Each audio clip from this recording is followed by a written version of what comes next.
Hulu, which is a calabash or gourd.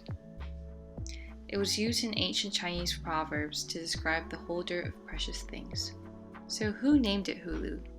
Hulu.com first appeared in 1999 as a personal blog owned by Amy Hung. Her latest post was likely in May of 2007, and sometime later, NBC had contacted Amy Hung and purchased the site for an undisclosed amount. At the time, Hulu was a joint venture with AOL, Comcast, Facebook, MSN, MySpace, and Yahoo. NBC was one of the first major content distributors to join the Hulu deal, with Fox quickly following suit. Hulu was made available to the public on March 12th of 2008, a year after Netflix launched its own streaming service. At launch, Hulu had 220 TV shows, 148 feature films in its catalog base. Hulu was on track to reach 1 million subscribers in 2011.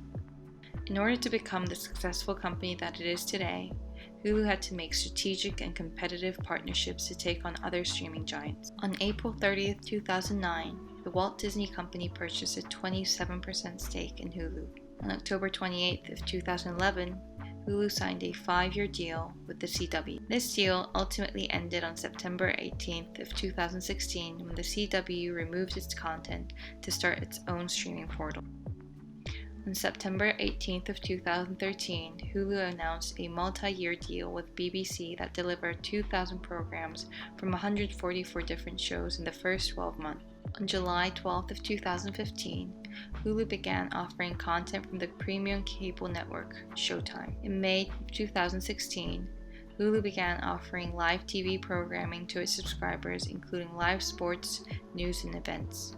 Hulu Live appealed to people who wanted live television, but did not want to pay more than $100 a month for large cable bundles.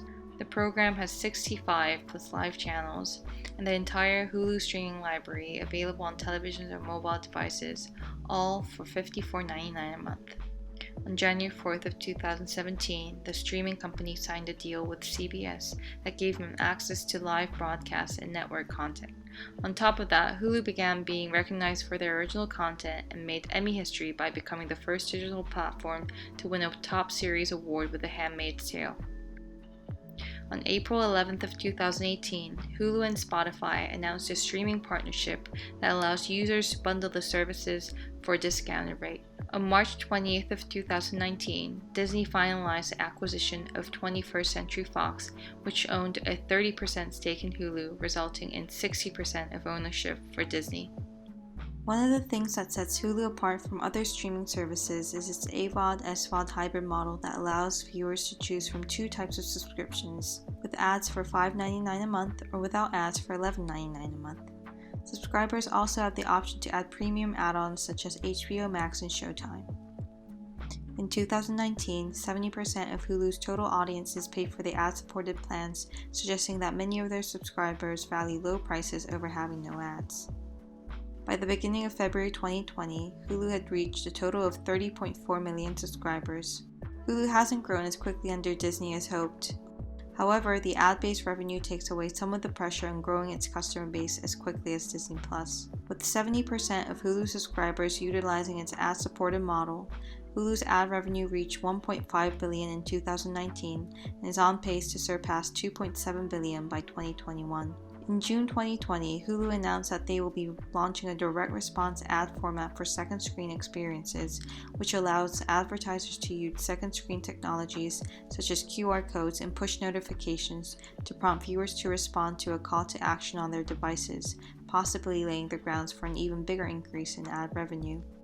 When it comes to quality licensed TV shows, Hulu takes the lead with a whopping 895 series as of June 2020, way ahead of Amazon with 529 and Netflix with 526. In May of 2019, Comcast agrees to sell its 33% stake in Hulu to Disney for around $5.8 billion over the span of 5 years. On July 15, 2020, Comcast-owned network NBC launched their own streaming services, Peacock. The current deal between Hulu and NBC allows NBC to have programs streamed both on Hulu and on Peacock. NBC Universals can start pulling its programs off Hulu starting next year, and by 2022 it has the right but not the obligation to cancel most of its content licensing agreements with Hulu. With this big loss of content, will they be forced to make more original content? Disney's access to Fox Studio and FX could help fill out Hulu with more original content. And as a part of Disney's streaming businesses, it could be easier to experiment with different bundles of Disney+, Hulu, and ESPN Plus in various countries. Hulu has become such an exceptional streaming service because of their characteristics that differ from other streaming services, with the option of ad versus no ads, live TV, and premium add-ons.